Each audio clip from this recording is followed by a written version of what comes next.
Bonjour à tous et à toutes. Je suis Vincent Laloux, je suis dans l'équipe FME et je suis dans le pôle à Lyon. On va d'ailleurs faire des petites démonstrations, après vous le verrez, avec des données lyonnaises. Petite précision, avant d'entamer complètement la présentation, vous allez m'entendre parler de gestion et de produits pour AirTest. En fait, AirTest, pour vous, c'est transparent, c'est un produit totalement gratuit et open source, mais pour nous, c'est la manière dont on va le gérer qui va être un peu différente, mais pour vous, ça ne change strictement rien. Donc même si je parle de produits, pour vous, c'est totalement gratuit. Qu'est-ce que AirTest? Alors, tout d'abord, AirTest, c'est un outil de vérification automatique qui va vous permettre de s'assurer que l'exécution d'un ou de plusieurs traitements, ça on le verra tout à l'heure, FME, va bien produire les résultats que vous attendez lors de l'exécution de vos scripts. Et avant vraiment de comprendre comment fonctionne AirTest et de faire les démonstrations, on va faire un petit historique sur AirTest, puisqu'en fait, vous allez comprendre que AirTest est un outil projet à la base qui a été mis en production en 2016, ça remonte un petit peu maintenant, et qui a été présenté par Olivier Gates lors de la FME User Conference à Vancouver en 2017. Sauf que pendant longtemps, c'est resté plutôt un projet interne qui avait des évolutions qui étaient plutôt liées aux besoins de VRMS et qui n'avaient du coup pas de documentation. Il répondait à ce moment-là aux besoins de contrôle qualité des scripts FME que VRMS développait, donc que ce soit pour la vérification des produits ou le contrôle qualité des résultats clients. À partir de 2021, c'est l'année charnière pour AirTest, il a été décidé de redévelopper le code à la fois pour le moderniser, mais aussi pour faire de AirTest en fait un véritable produit qui répond à des exigences vraiment de qualité beaucoup plus élevées au niveau des standards. Et depuis sa sortie en 2021, AirTest bénéficie d'une vraie documentation, je vous la montrerai tout à l'heure, que ça soit en français, en anglais, et surtout d'une vraie application web qui va vous permettre de consulter les rapports HTML qui sont générés avec AirTest. Donc ça, c'était vraiment pour la partie historique, pour mettre un peu dans le contexte de comment et pourquoi AirTest. Et on va plutôt s'intéresser maintenant au principe d'utilisation de AirTest, puisque comment fonctionne AirTest? Vous avez le cœur même de AirTest qui s'appelle ScenarioPlayer.fmw, qui est un traitement FME qui va exécuter les différents scénarios que vous avez sur le côté gauche ici, qui du coup définissent les vérifications que vous devez faire et les résultats que vous devez attendre. Ce scénario, donc, il est défini dans un fichier XML et il va lister l'ensemble des tests qui doivent être exécutés séquentiellement par Scenario Player. Ce Scenario Player, une fois qu'il digère vos scénarios de test, va exécuter vos traitements FME doivent être testés. Et à partir des résultats fournis par l'exécution des traitements FME, Scenario Player va vous générer un rapport HTML en fonction de vos différents scénarios de test. Ce qu'il faut savoir aussi, c'est que AirTest, il est non intrusif. Donc, vous n'avez pas besoin d'utiliser des transformers ou des connecteurs spécifiques dans vos différents traitements. Et donc, vous n'avez aucunement un risque de dégradation de vos performances ou de comportement de script.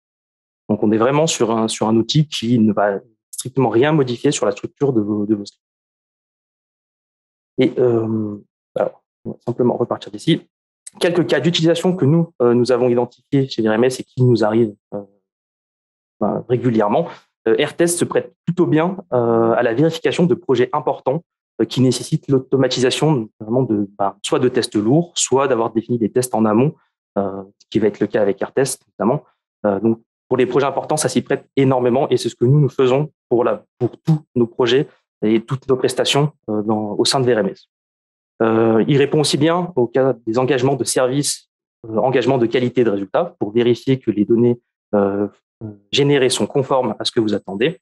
Et il se prête aussi bien au travail collaboratif. Admettons un développeur-testeur. Donc le développeur fait son développement de script et le testeur définit les différents tests qu'il pourrait y avoir et on vérifie la conformité du traitement en fonction des cas de tests qu'on a identifiés. AirTest, vous allez le voir, est aussi très fort sur la détection de changements entre différentes versions de traitement FME. Ça va être d'ailleurs l'une de nos démos juste après. Vous allez voir que même sur des changements mineurs, AirTest est capable de détecter ces changements-là et de vous les notifier en fonction des cas de scénario que vous avez définis. Et ça va être très pratique du coup, pour se dire est-ce qu'il y a eu potentiellement une régression de transformer, un changement dans le principe de mon script, est-ce que ça modifie le résultat? Et on va pouvoir voir ça avec R. Je vous propose donc tout de suite de nous lancer dans une petite démonstration qui va être d'ailleurs sur des données lyonnaises, comme je viens de Lyon. Et on va prendre en entrée les communes de la métropole de Lyon et le fond de plan d'eau, donc en fait les données cours d'eau de la métropole de Lyon, qui sont aussi au format polygone. On va simplement faire un petit découpage, donc avec un clipper, pour retrouver en fait les plans d'eau qui appartiennent à chaque commune. Et ensuite, on va utiliser un dissolver pour supprimer les frontières communes au sein d'une même commune. Et enfin, on va faire un petit testeur simplement pour extraire le code INSEE qu'on souhaite et avoir un résultat. Donc ça, c'est vraiment mon traitement de base. Et ce traitement-là, en fait, je vais le faire une première fois en 2019, parce que ça, c'est le traitement que j'avais fait en 2019. Et je vais voir si ce traitement-là porté en 2021 avec une évolution des transformers, une amélioration de certains transformers, est-ce qu'il fournit les mêmes résultats? Donc maintenant, ce qui va nous intéresser, c'est plutôt la partie XML. Alors, je ne vais pas la détailler complètement, puisqu'il y a des choses qui peuvent être plus ou moins complexes, et ça ne va pas être le but ici de cette démo. Mais on va pouvoir définir, par exemple, des descriptions, le nom de mon projet, quels vont être les noms de mes tests. Donc là, vous voyez, VRMS AirTest Conférence 2022. Le format qu'on souhaite lancer ici, donc ça va être du Spatialite, puisque c'est commun à mon script que j'ai défini en amont. Les sources de mes données, bien entendu, puisque ça, c'est comme si c'était de l'exécution en ligne de commande.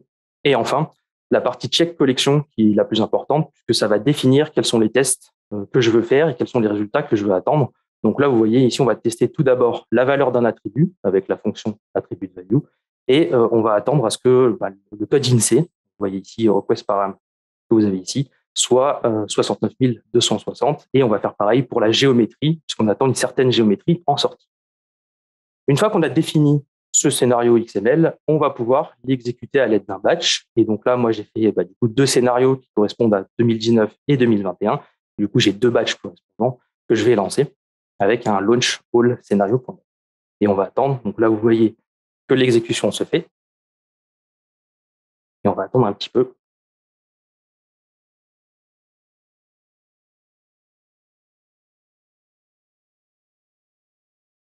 Et normalement, on devrait avoir les résultats très prochainement.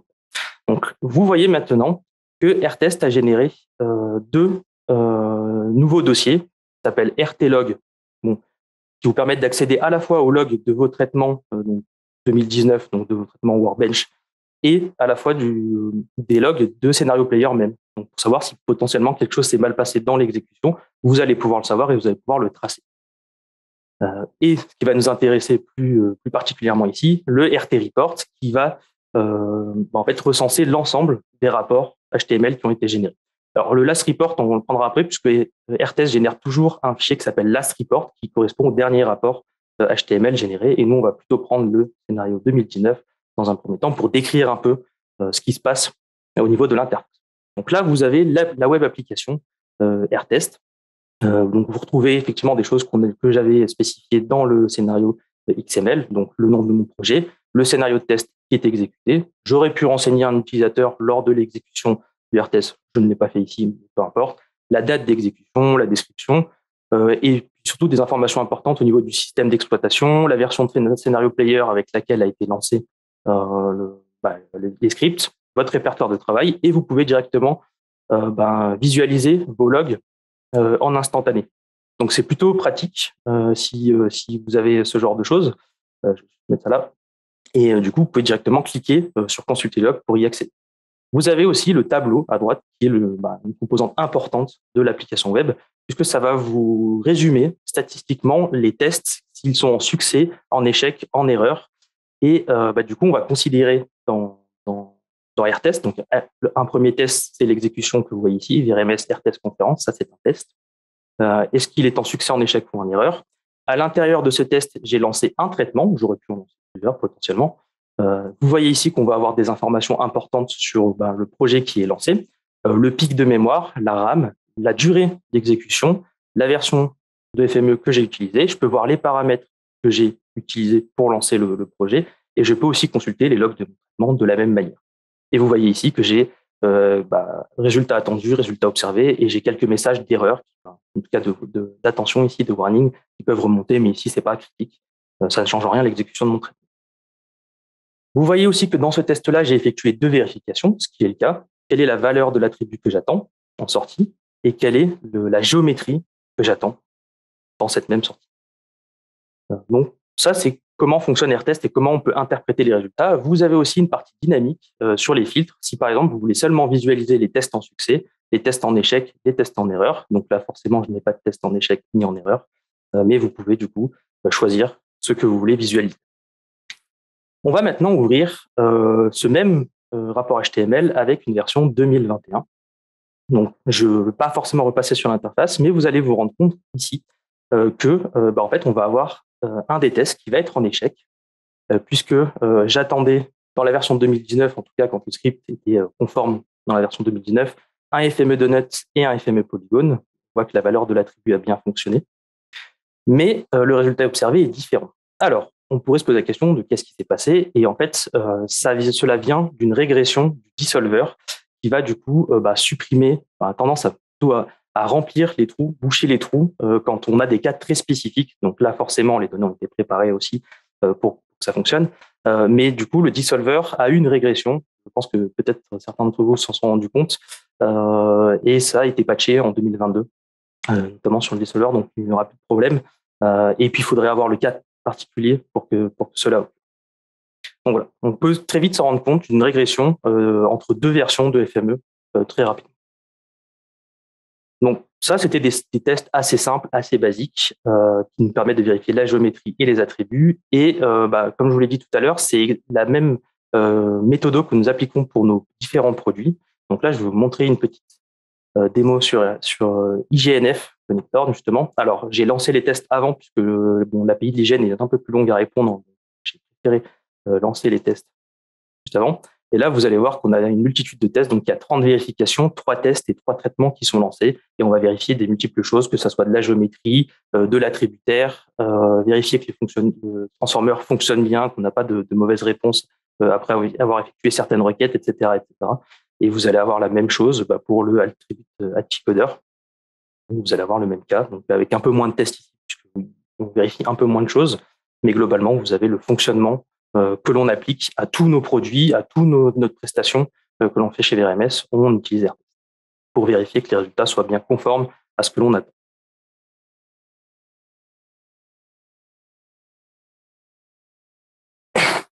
Revenons sur notre partie plutôt théorique, une fois que nous avons fait la partie pratique. AirTest est disponible sur notre plateforme VStore. Vous pouvez le télécharger sans limite. Il est totalement gratuit. Autre particularité, AirTest est 100% open source. Donc, si vous voulez ajouter des formats, puisqu'aujourd'hui, il y a quand même une limitation de format, on ne gère pas tous les formats avec AirTest, mais rien ne vous empêche d'ajouter les formats que vous souhaitez, en plus des formats déjà intégrés dans AirTest, sans problème.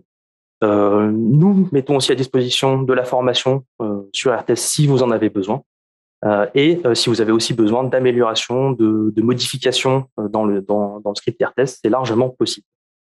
Et il me restera finalement à dire que AirTest, au retour expérience interne d'utilisation, ça a plutôt un impact positif pour nous, avec notamment des détections d'anomalies, peut-être soit des modifications mineures comme on l'a vu tout à l'heure, soit des grosses modifications. Et généralement, AirTest va plutôt s'adresser quand même, il faut avoir quand même un petit background sur FME et aussi côté XML, plutôt pour des intégrateurs de données, par exemple, vérifier que la qualité des livrables soit correcte, à des organisations potentiellement qui veulent limiter, prévenir l'apparition de certains problèmes, et sinon à toute personne, généralement, qui a envie de tester ces scripts et de la conformité des résultats. Et je vais simplement vous montrer la documentation en ligne que vous pouvez retrouver sur documentation.vrms.net/airtest, donc documentation en française et en anglaise, et vous avez l'ensemble de la documentation, de la méthode AirTest. Donc là, vous pouvez aussi aller suivre le tutoriel Hello World, par exemple, si vous avez envie de vous lancer juste après ma présentation. Merci beaucoup, Vincent. Reste avec nous pour répondre aux questions qui arrivent déjà. Oui. Première question, comment générer le fichier XML C'est vrai que tu n'as pas trop montré à la main ou via une boîte de dialogue. Je n'ai pas vu et personne n'a vu, c'est normal. Le fichier XML, en fait, moi, je l'avais pré-généré à l'avant, mais effectivement, nous, on vous donne la méthode pour le faire et on vous donne des exemples, mais c'est à vous, après, de générer votre fichier XML en fonction de vos cas de test. Mais vous êtes guidé quand même pour le faire, mais aujourd'hui, il n'y a pas d'interface, à proprement parler, pour générer vos XML. Donc, c'est à vous de les écrire au final pour que ça fonctionne. Autre question, le projet FMW à tester, doit-il être dans le même dossier que Scénario Player? Non, pas nécessairement. Par convention, nous, on le fait parce que c'est des bonnes pratiques à avoir de laisser AirTest au même niveau que vos projets. Mais vous pouvez très bien appeler n'importe quel script, n'importe où en fait, puisque vous lui donnez le chemin de votre FMW exécuté. Peut-on lancer une suite de tests AirTest différents sur un ou plusieurs projets FME à la suite? Oui. Là, ça a été le cas tout à l'heure. On a lancé 3 fois des tests différents sur le même script, mais ça peut être des scripts différents sans problème. Alors, pourquoi 2 scénarios de tests différents pour un même traitement FME décliné sur 2 versions de FME? Ça, c'était pour cloisonner les 2 versions qui étaient exécutées. C'est plutôt les bonnes pratiques. Et c'est comme ça que AirTest fonctionne, parce que ça va être compliqué après si vous voulez exécuter à la fois de 2021. Ouais. Mais on pourrait le faire.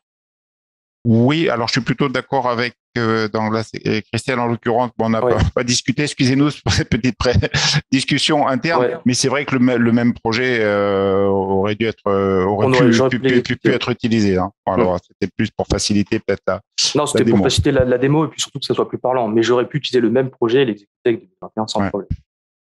Le niveau demandé en XML est-il important? Peut-on faciliter cela? Alors, tu peux peut-être parler d'éditeurs XML, du XSD, des choses comme ça. Il y a des éditeurs spécifiques qui permettent, notamment, je crois que toi, tu utilises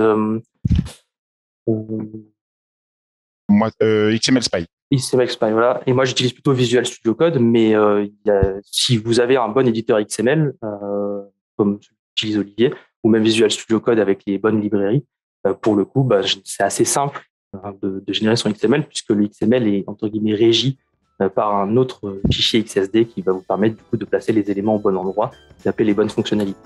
Voilà, je te remercie Vincent. Merci à toi Olivier.